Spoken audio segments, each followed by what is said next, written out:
Waalaikumsalam warahmatullahi wabarakatuh. Apa kabarnya Bapak Ibu hari ini? Alhamdulillah baik Bu. Alhamdulillah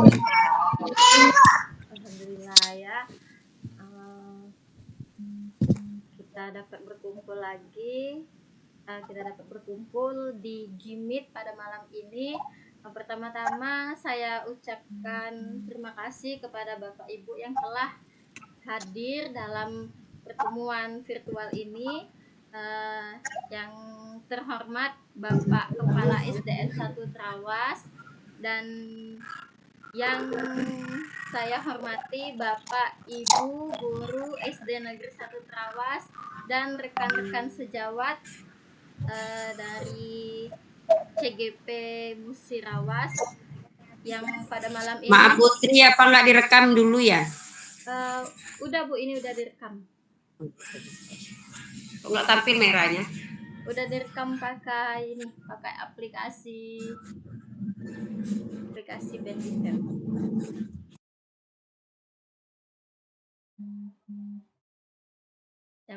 Ya saya lanjutkan ya Bapak Ibu. Untuk memulai acara pada hari malam ini, marilah kita bersama-sama berdoa terlebih dahulu untuk dapat keberkahan ya, seperti itu. Kepada Bapak Reza saya mohon atas untuk memimpin doa kita pada hari ini. Terima kasih pada Bu Tari. Baiklah Bapak Ibu sama sekalian.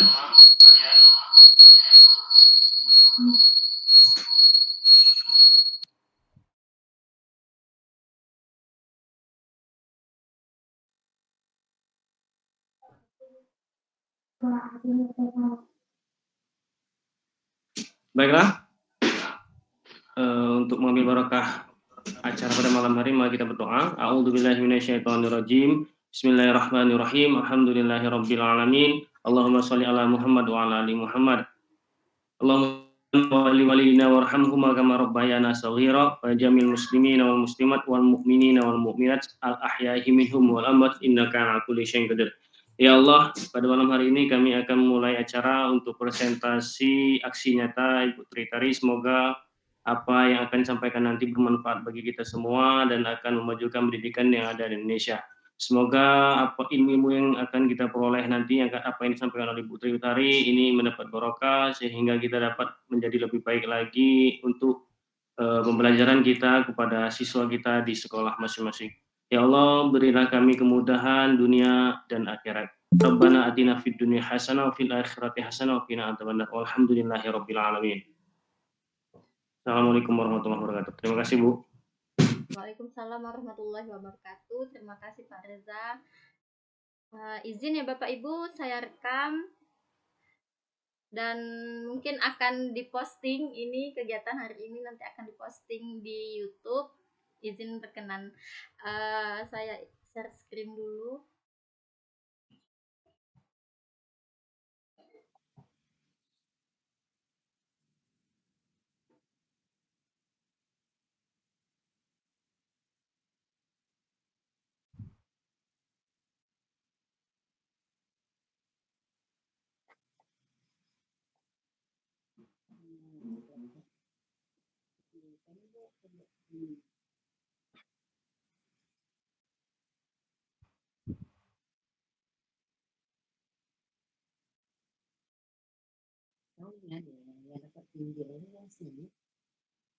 Apakah sudah tampil?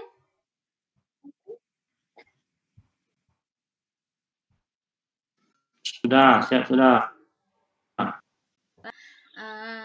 Dalam kesempatan ini saya akan menyampaikan aksi nyata dari pendidikan guru penggerak yang telah saya ikuti pada modul 1.4, yaitu materi disiplin positif.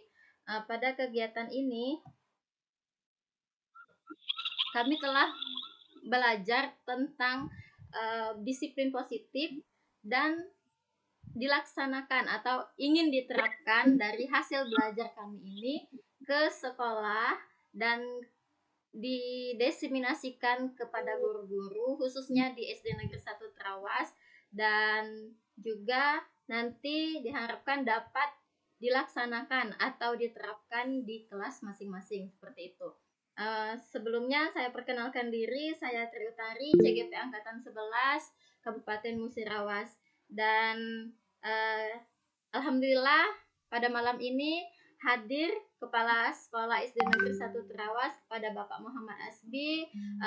Saya ucapkan terima kasih atas kesempatannya. Semoga kami doakan semoga Bapak sehat ya Pak ya, sehat, dapat kembali dapat hadir di sekolah. Maaf ya Bapak Ibu ya. Waalaikumsalam.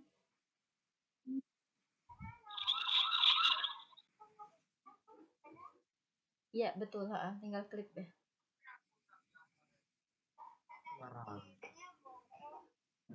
Ya Bapak Ibu ya, saya lanjutkan kembali. Nah, sebelumnya kita buat kesepakatan dulu. Kesepakatan dalam kegiatan kita hari ini. Yang pertama saling menghargai sesama. Yang kedua izin jika ingin ke belakang atau bertanya dan menjawab. Yang ketiga bersikap dan berpakaian sopan. Yang kelima menyimak dengan baik. Yang keenam mematikan mikrofon saat tidak berbicara. Apakah kesepakatan ini dapat disetujui atau ingin ada yang ditambahkan atau tidak sepakat seperti itu? Jika sepakat mohon diacungkan jempol, jika tidak apa ada ingin menambahkan silakan angkat tangan. Baik, terima kasih Bapak Ibu atas responnya. Kita lanjutkan ya, sepertinya sepakat semua. Nah, sebelum kita mulai masuk ke materi, saya ada ice breaking ini. Ada pertanyaan, ayam apa yang bikin kesal? Kira-kira untuk menghangatkan suasana, untuk mencairkan suasana, kita akan bertanya jawab dulu tentang ice breaking ini. Siapa yang bisa kira-kira yang dapat menjawabnya? Ayam apa yang bikin kesal? Mungkin siapa yang bisa menjawabnya? Bu Novianti. Bu Novianti, ayo Bu Novianti, silahkan menjawab Bu Novianti. Ayam sorry, selalu berkata ayam sorry. I'm sorry. Kita lihat ya. Ayaman. Jawabannya Ayaman. Ayaman. Ternyata jawabannya adalah ayamnya habis tapi nasinya masih banyak. Jadi nggak ada lauknya lagi, jadi kesal ya. Ada lagi pertanyaan kedua. Yang kedua, kenapa di keyboard komputer ada tulisan enter? Kira-kira mengapa ya ada tulisan enter? Untuk apa tulisan itu? Siapa yang bisa menjawabnya? Silahkan angkat tangan.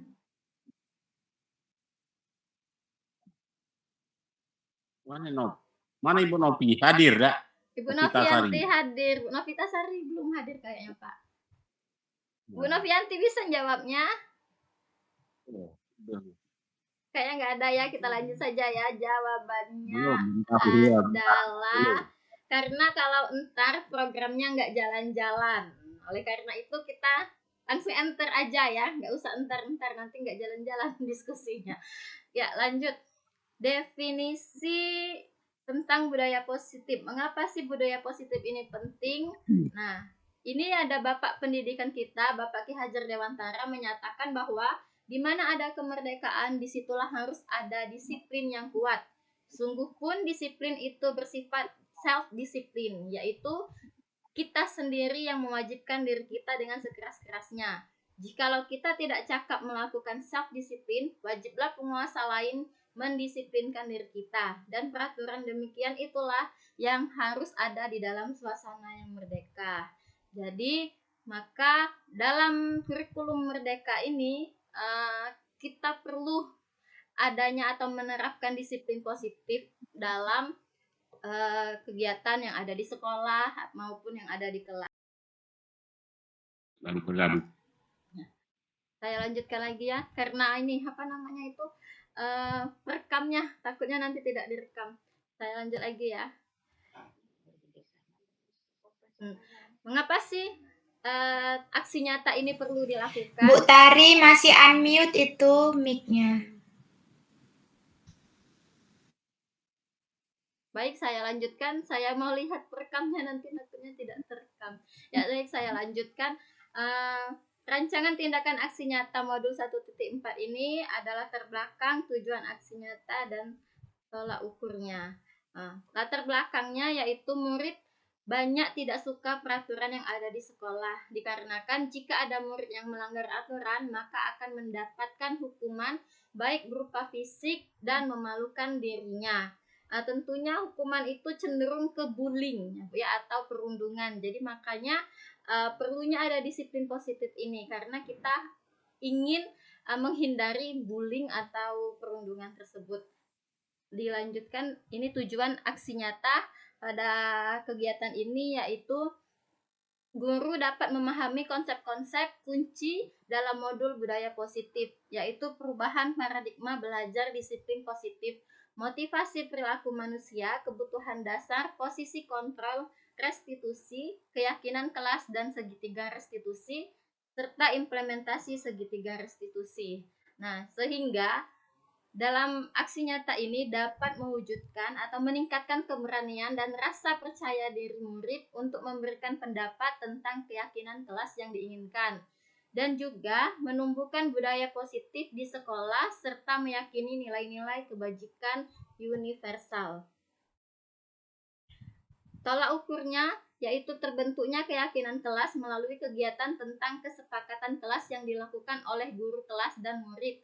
Yang kedua, murid memiliki motivasi intrinsik dan mampu menerapkan atau melaksanakan keyakinan yang telah disepakati. Saya lanjutkan lagi. Budaya positif dan diseminasi tentang pemahaman dan pengalaman budaya positif. Pengertian budaya positif. Budaya positif adalah nilai-nilai keyakinan dan kebiasaan-kebiasaan di sekolah yang berpihak pada murid. Hal itu dilakukan agar murid dapat berkembang menjadi pribadi yang hormat dan tanggung jawab.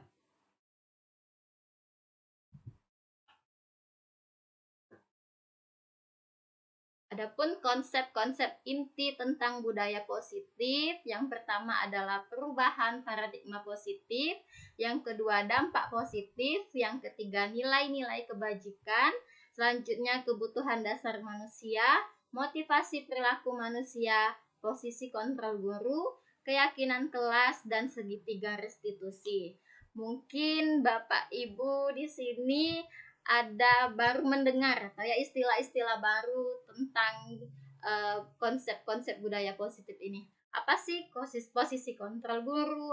Apa sih segitiga restitusi? Nah, mungkin kita juga sama-sama seperti saya sebelum mempelajari modul budaya positif ini, saya juga masih bingung apa sih maksudnya ini, apa sih, seperti itu ya. Makanya karena saya terlebih dahulu mendapatkan pelajaran ini dan ingin memberikan atau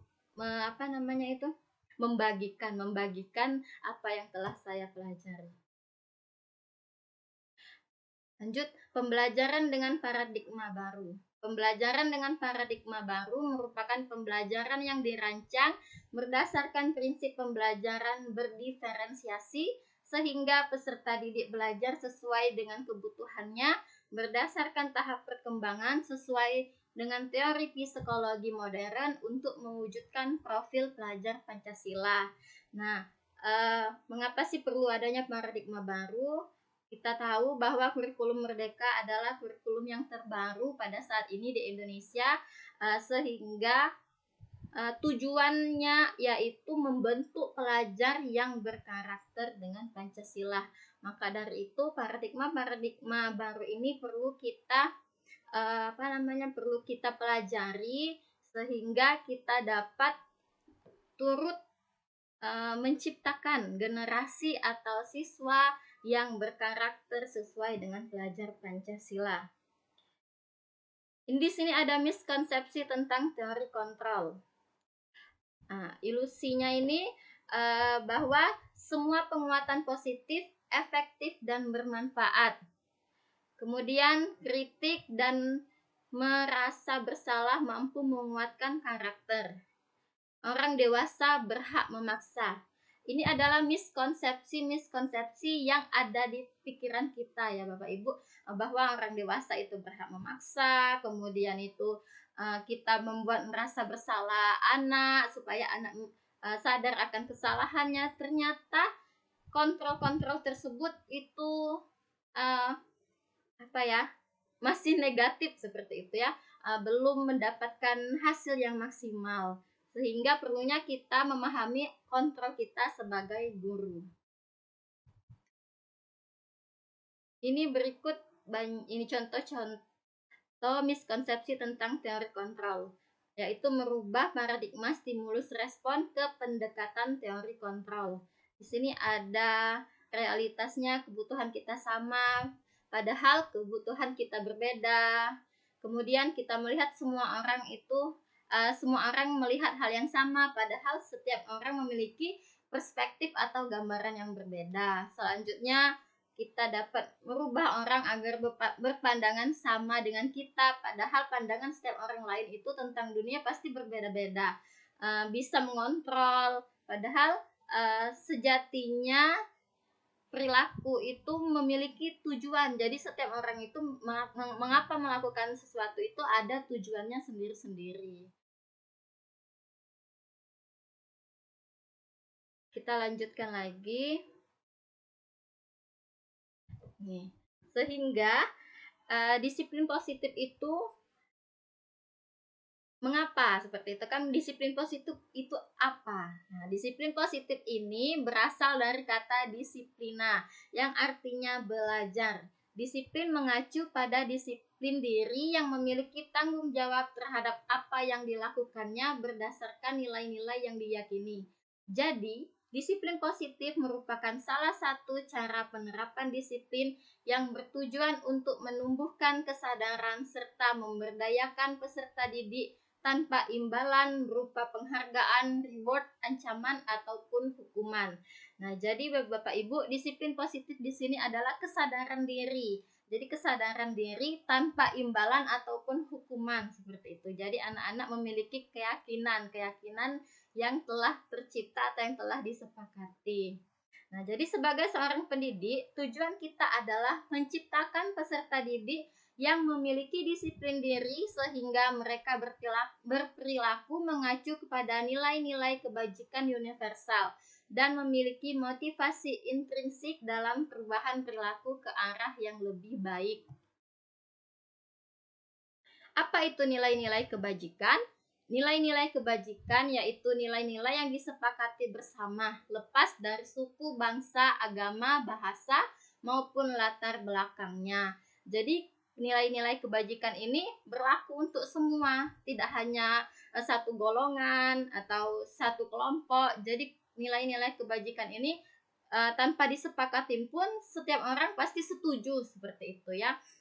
Contoh nilai-nilai kebajikan pada institusi atau organisasi sesuai dengan profil pelajar Pancasila. Adapun yang pertama yaitu beriman, bertakwa kepada Tuhan Yang Maha Esa, berakhlak mulia, berkebinekaan global, gotong royong, mandiri, bernalar kritis dan kreatif. Selanjutnya ada toleransi, rasa hormat, integrasi, integritas, mandiri, menghargai, antusias, empati, keingintahuan, kerjasama, percaya diri, dan komitmen. Nah, adapun 9 pilar karakter menurut IHF atau Indonesian Heritage Foundation, yaitu salah satu di antaranya cinta Tuhan dan segenap ciptaannya, kemandirian dan tanggung jawab, kejujuran, amanah, diplomatis, hormat, dan santun, dermawan, suka menolong, dan gotong royong, percaya diri, kreatif, dan pekerja keras, kepemimpinan dan keadilan, baik dan rendah hati, toleransi, kedamaian, dan kesatuan. Sebelum kita masuk ke segitiga restitusi, ke Ya, Bapak Ibu, saya ulangi lagi sebelum kita masuk ke materi selanjutnya, yaitu kontrol guru, apa itu segitiga restitusi. Kita harus tahu dulu kebutuhan dasar manusia. Pastinya setiap manusia memiliki kebutuhan-kebutuhan yang berbeda, namun ada kebutuhan dasar yang harus dipenuhi seperti itu. Sama halnya dengan peserta didik kita. Peserta didik anak-anak itu memiliki juga kebutuhan dasar yang sama dengan kebutuhan orang dewasa. Jadi kebutuhan dasar manusia adalah segala sesuatu yang dibutuhkan oleh manusia untuk mempertahankan keseimbangan kondisi fisiologis dan psikologis yang bertujuan untuk mempertahankan kehidupan dan kesehatan. Ada 5 kebutuhan dasar manusia menurut Dr. William Glasser. Yang pertama yaitu penguasaan, kesenangan, bertahan hidup, kasih sayang, dan rasa diterima. Yang kelima ada kebebasan. Nah, sering kita lihat, kita temui jika anak-anak ada permasalahan ataupun di kelas kita melihat anak yang mengapa sih anak ini suka berkelahi, mengapa sih anak ini kok belajarnya malas. Mungkin saja salah satu kebutuhan anak tersebut belum terpenuhi. Maka dari itu, pentingnya posisi kita sebagai guru untuk dapat mencari tahu kebutuhan dasar apa pada anak tersebut yang belum dicukupi seperti itu. Jadi setiap tindakan seseorang itu ada ada alasannya mengapa anak tersebut melakukan seperti itu, mengapa anak tersebut bersikap demikian. Itu ada erat kaitannya dengan kebutuhan dasarnya yang mungkin saja belum tercukupi seperti itu. Nah, selanjutnya ada motivasi perilaku manusia. Ada 3 motivasi perilaku manusia di sini. Yang pertama itu untuk menghindari atau ketidaknyamanan hukuman. Yang kedua, untuk mendapatkan imbalan penghargaan dari orang lain. Yang ketiga, untuk menjadi orang yang mereka inginkan dan menghargai diri sendiri dengan nilai-nilai yang mereka percayai. Motivasi perilaku manusia di sini yaitu mengapa sih orang harus melakukan ini, mengapa sih kita harus datang tepat waktu. Nah, itu kan mungkin saja ada yang berperilaku seperti itu hanya menghindari hukuman seperti itu. Tapi ada juga yang saya ingin mendapatkan penghargaan. Saya datang terus tepat waktu, saya tidak pernah absen seperti itu kan. Saya disiplin, menjaga lingkungan, ingin mendapatkan penghargaan orang lain. Tetapi apakah perilaku tersebut berasal dari diri sendiri atau bukan seperti itu kan? Nah, kemudian ada juga yang orang melakukan hal-hal yang baik atau hal-hal positif hanya dengan berdasarkan nilai-nilai yang ada di dirinya seperti itu, atau keyakinan yang memang sudah tertanam pada dirinya. Itulah yang disebut dengan motivasi intrinsik. Nah, di sini ada konsep disiplin dengan identitas yang gagal. Nah, disiplin tapi hanya disiplin karena takut dengan hukuman. Kita menghukum anak atau menghukum murid, tentunya anak tersebut akan merasakan hukuman tersebut menyakitkan, membuat anak tidak nyaman, membuat anak takut. Kemudian hukuman juga bersifatnya memaksa atau menyembunyikan kesalahan. Anak tersebut juga dapat rendah diri jika kita memberikan hukuman yang yang tidak membangun, hukuman yang tidak membangun atau tidak konstruktif. Selanjutnya ada juga disiplin karena ingin dapat penghargaan. Jadi jika tidak ada penghargaan, maka tidak ada lagi keinginan untuk melakukan disiplin berdasarkan keyakinannya atau berdasarkan keinginannya hanya ingin terlihat baik di mata orang lain ataupun hanya ingin dihargai seperti itu kan, dapat penghargaan dari orang lain. Jadi ini hanya bersifat sementara. Jika disiplin hanya berdasarkan keinginan dihargai atau mendapatkan penghargaan, biasanya ini hanya berlaku sementara atau dalam jangka waktu yang pendek, seperti itu. Lanjut lagi, di sini ada konsep disiplin dengan identitas yang sukses. Nah, jadi disiplin yang sukses itu bagaimana? Disiplin yang sukses yaitu dengan mengetahui konsekuensi apa yang akan didapatkannya jika dia melakukan hal tersebut. Jadi anak mengetahui konsekuensi apa yang akan diterimanya, seperti itu. Nah, jadi konsekuensi ini adalah memerlukan penguatan jangka pendek. Jadi perlunya monitoring berkelanjutan atau stimulus respon dari guru terhadap murid. Jadi untuk mendapatkan disiplin ini berkesinambungan, perlunya stimulus atau respon dari guru tersebut. Murid dapat menghormati peraturan, kemudian murid juga dapat merenungi, ya Bapak Ibu. Lanjut, restitusi. Dengan adanya restitusi ini, murid bertanggung jawab untuk perilakunya, fokus pada pemecahan masalah jangka panjang. Murid dapat menghormati dirinya dan orang lain, kemudian dia juga memegang kontrol atau semangat memperbaiki kesalahannya. Konsep disiplin pendekatan restitusi dan bagaimana cara menanamkannya. Yang pertama kita bahas dulu apa itu restitusi. Restitusi proses menciptakan kondisi bagi murid untuk memperbaiki kesalahan mereka sehingga mereka bisa kembali pada kelompok mereka dengan karakter yang lebih kuat. Ini pengertian menurut Gosen. Selanjutnya ciri-ciri restitusi.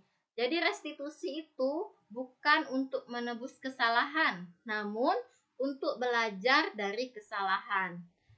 Selanjutnya, dapat memperbaiki hubungan tawaran, bukan paksaan. Jadi dapat kita garis bawahi ya, bahwa restitusi itu adalah menawarkan solusi. Jadi bukan memaksa seseorang untuk harus seperti ini, harus seperti itu.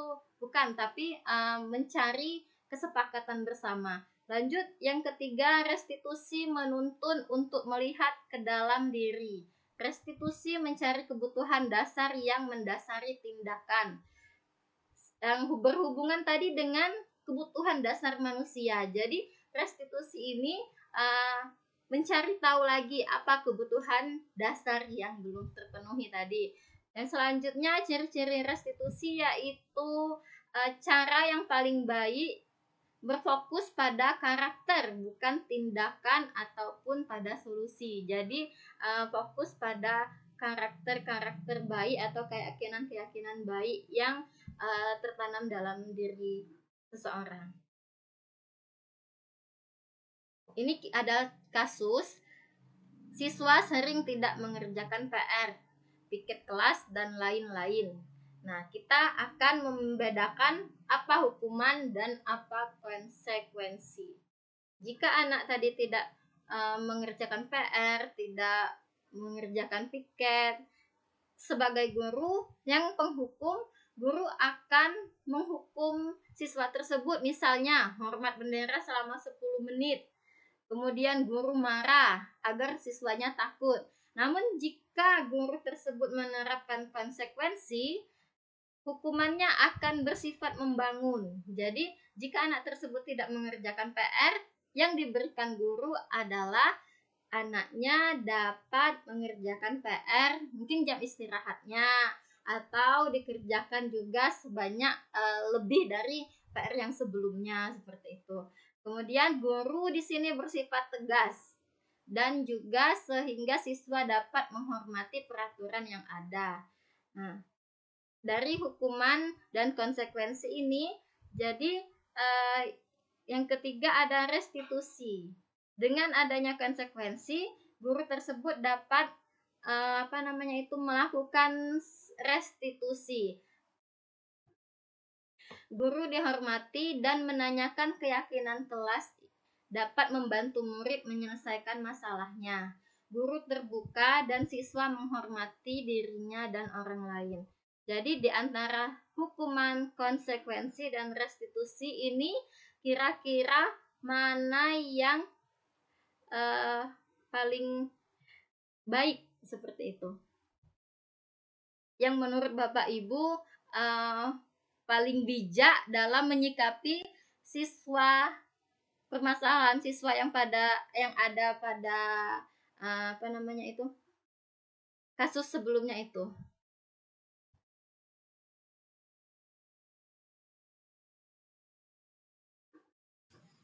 Bisa Yang ketiga, Bu, restitusi. yang ketiga ya. Jadi yang paling bijak di sini adalah guru melakukan restitusi sehingga siswa dapat dapat menyadari akan kesalahannya, meyakini nilai-nilai kebajikan, dan dapat menghormati dirinya dan orang lain. Ya, baik sekali Ibu Yevni, terima kasih. Selanjutnya ada 5 posisi kontrol guru. Nah, 5 posisi kontrol guru itu yang pertama adalah penghukum.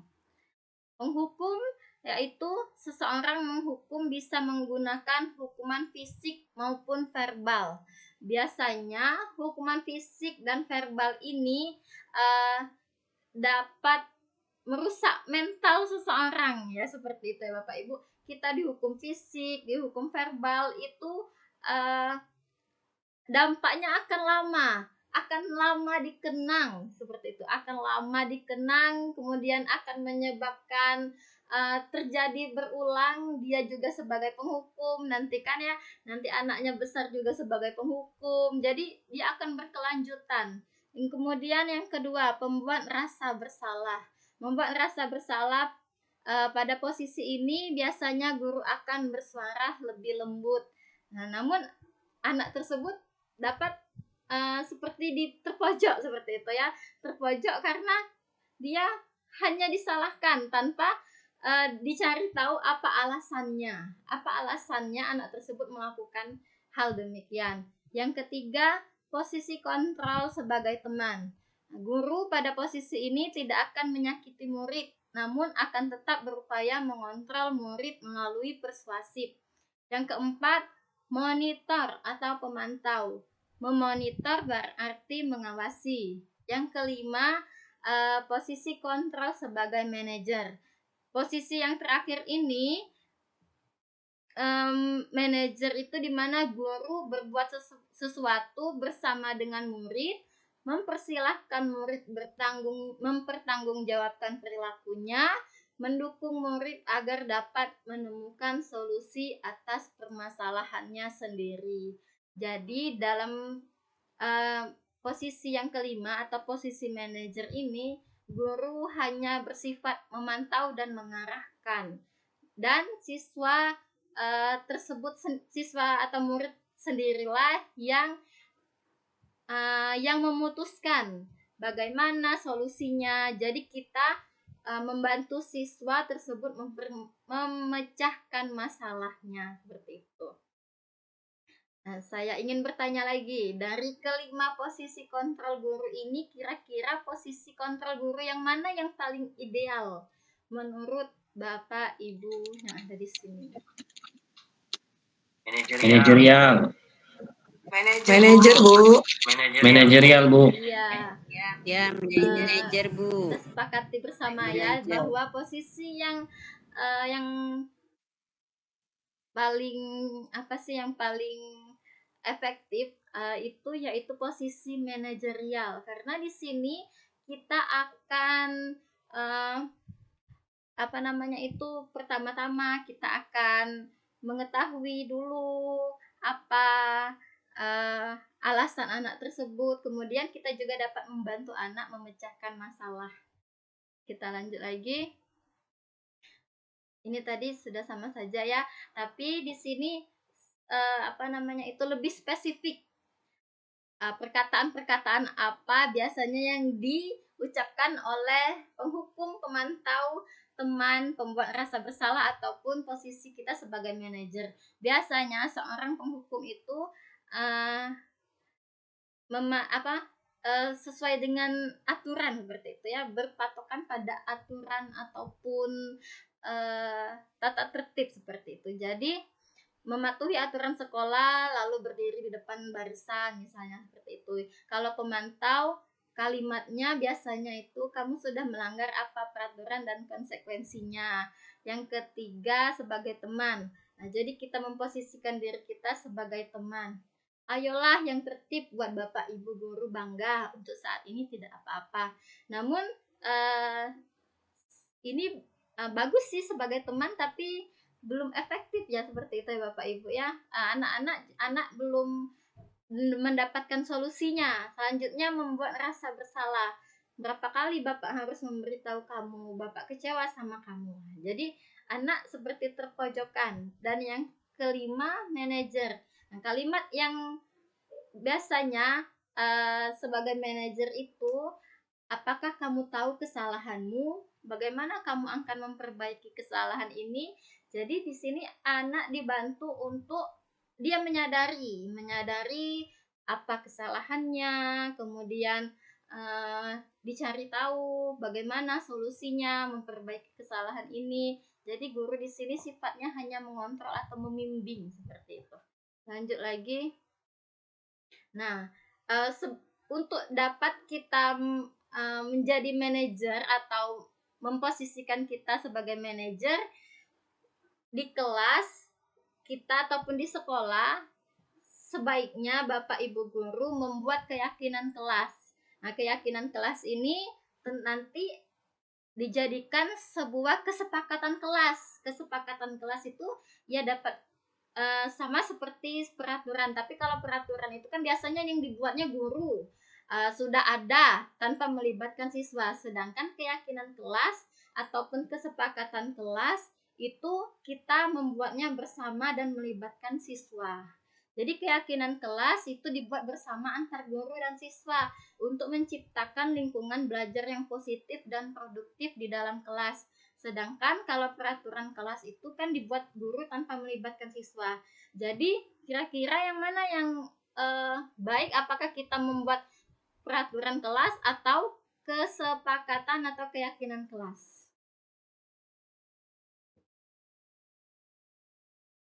Tentunya keyakinan kelas.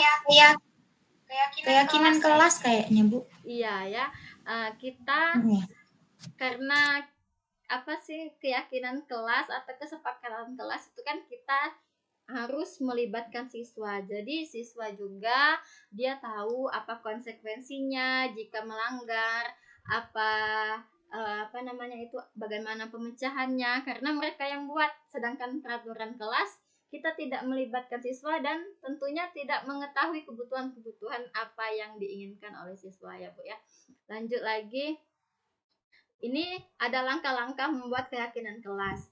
Yang pertama, meminta siswa untuk menulis keyakinannya. Yang kedua, membahas keyakinan yang telah ditulis. Yang ketiga, memilah keyakinan kelas. Yang keempat, mengubah keyakinan agar menjadi kalimat positif. Yang kelima, menyepakati keyakinan kelas. Yang keenam, ada tipenya ini, tanda tangani oleh seluruh murid dan guru. Jadi di sini kita buat keyakinan kelas. Sepakat tidak bahwa untuk selanjutnya nanti yang belum membuat, kita akan buat keyakinan kelas di kelasnya masing-masing. Ya Bapak Ibu. Langkah-langkahnya yaitu yang pertama tadi meminta. Jadi siswa diminta semuanya untuk memberikan tanggapannya atau memberikan sarannya tentang keyakinan-keyakinan apa yang ada di dalam pikiran ataupun sesuai dengan hati nurani anak-anak. Lanjutnya, segitiga restitusi. Pengertian segitiga restitusi yaitu proses menciptakan kondisi bagi murid untuk memperbaiki kesalahannya, sehingga karakter mereka lebih kuat ketika kembali pada kelompoknya. Restitusi memberikan kesempatan kepada murid untuk disiplin positif, memulihkan sehingga memiliki tujuan yang jelas.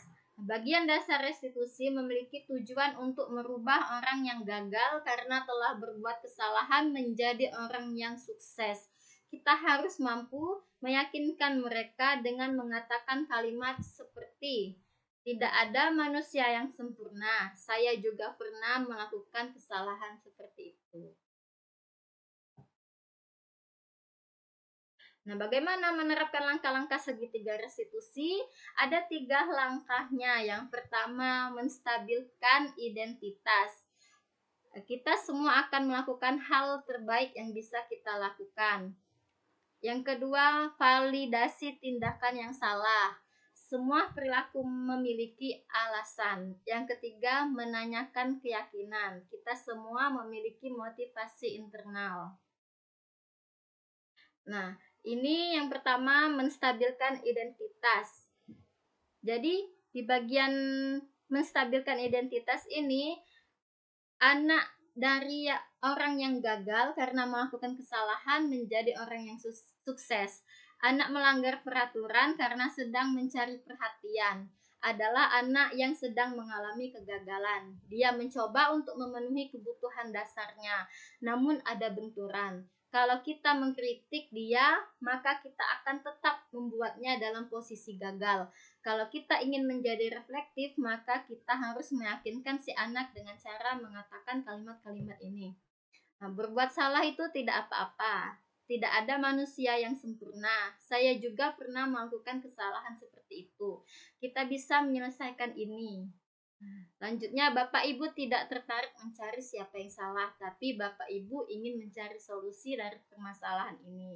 Ini adalah kalimat-kalimat yang diucapkan saat kita melakukan segitiga restitusi dan menerapkan posisi kontrol kita sebagai seorang manajer. Jadi kan anak itu biasanya melakukan kesalahan atau membuat masalah itu bisa jadi kebutuhan dasarnya tidak terpenuhi. Bisa jadi di rumah dia sudah ada permasalahan dari keluarganya, dari orang tuanya. Tiba-tiba di sekolah dia mencari perhatian dari gurunya, gurunya juga menghukum.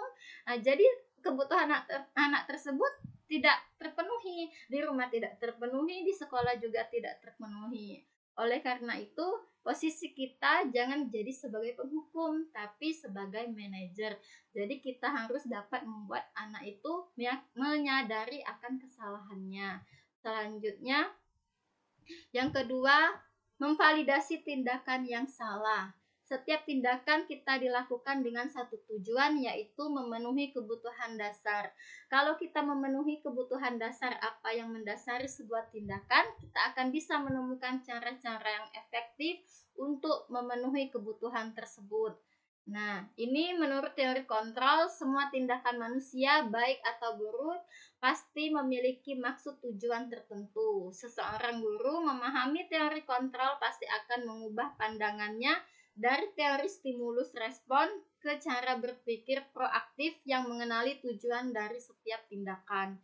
Nah, ini adalah contoh-contoh kalimat yang dapat kita terapkan jika menghadapi permasalahan anak di sekolah atau di kelas. Jadi setelah kita tadi yang pertama tadi itu sudah tindakan anak tersebut sudah divalidasi, yang pertama tadi menstabilkan identitas, yang selanjutnya itu memvalidasi tindakan. Nah, kalimatnya yang dapat kita ucapkan diantaranya, padahal kamu bisa melakukan yang lebih buruk dari ini ya. Kamu pasti punya alasan mengapa kamu melakukan hal itu. Kamu patut bangga pada dirimu sendiri karena kamu telah melindungi sesuatu yang penting buatmu. Kamu boleh mempertahankan sikap itu, tapi kamu harus menambahkan sikap yang baru. Selanjutnya, menanyakan keyakinan. Setelah yang memvalidasi tindakan, lanjutnya menanyakan keyakinan. Apakah tindakan tersebut sesuai dengan keyakinan anak atau tidak? Nah, jadi teori kontrol yang menanyakan keyakinan ini, ketika identitas anak telah sukses tercapai, selanjutnya tingkah laku yang telah divalidasi, yaitu anak akan siap untuk dihubungkan dengan nilai-nilai yang dia percaya dan berpindah menjadi orang yang dia inginkan. Pertanyaan-pertanyaan yang di bawah ini menghubungkan keyakinan anak dengan keyakinan kelas atau keluarga. Nah, apa yang kita percaya sebagai kelas atau keluarga? Apa nilai-nilai umum yang kita telah sepakati? Apa bayangan kita tentang kelas yang ideal? Kamu mau jadi orang yang seperti apa? Nah, seperti itu. Jadi, di sini anak-anak ditanyakan keyakinannya, apakah tindakannya tadi itu sesuai dengan keyakinan kelas atau tidak, sesuai dengan keinginan dia atau tidak, sesuai dengan nilai-nilai ideal atau tidak, seperti itu. Jadi kebanyakan anak akan mengatakan iya, tapi mereka tidak tahu bagaimana caranya menjadi orang seperti itu. Guru dapat membantu dengan bertanya, seperti apa jika mereka menjadi orang seperti itu. Ketika anak sudah mendapatkan gambaran yang jelas tentang orang seperti apa yang mereka inginkan, guru dapat membantu anak-anak tetap fokus pada gambaran tersebut.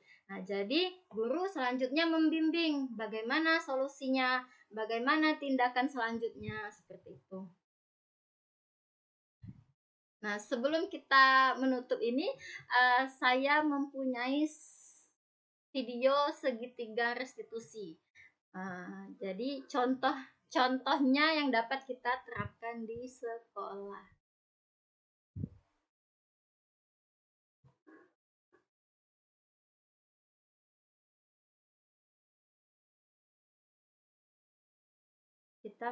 Kita menyimak video ini bersama-sama.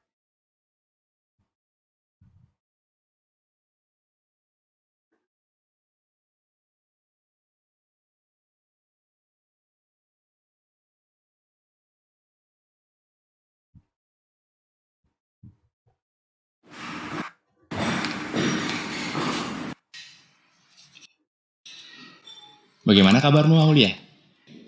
Saya kesal sekali dengan ulah Nurul tadi, Pak. Dia tidak bersedia meminjamkan buku catatannya. Padahal saya hanya ingin menyalin tugas. Setiap orang tentunya kesal jika tidak diacuhkan. Lalu apa tindakan kamu tadi, Aulia? Tadi saya robek buku catatan, cuma sampulnya aja kok. Kesel banget saya. Wajar jika kita emosi. Lalu, apa Aulia puas dengan tindakan itu? Tentu tidak, Pak. Saya akui saya salah sudah merobek bukunya. Lantas, seperti apa sikap yang Aulia yakini? Harusnya saya lebih sabar dan menghargai milik orang lain. Jadi, apa rencana Aulia untuk memperbaiki keadaan ini? Saya akan meminta maaf kepada Nurul, Pak. Dan saya juga bersedia untuk mengganti sampul bukunya yang saya rusak tadi. Gimana, Pak? Setuju. Bagaimana perasaanmu jika sudah melakukan tindakan yang kamu yakini itu, Aulia? Tentunya, saya akan menjadi pribadi yang lebih tenang dan sabar, Pak. Baiklah, Aulia. Mari kita pikirkan penyelesaian masalah ini. Jika perlu, kita panggil Nurul. Bagaimana? Siap, Pak. Terima kasih, Pak.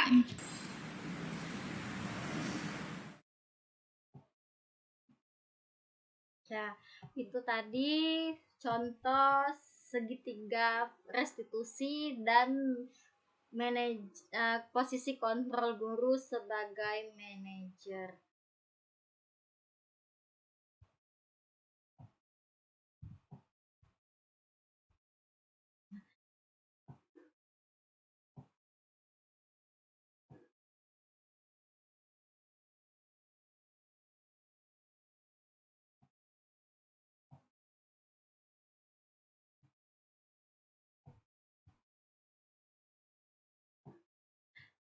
Dari video yang kita simak tadi, apa tanggapan Bapak Ibu? Adakah yang dapat bisa menyampaikan tanggapannya?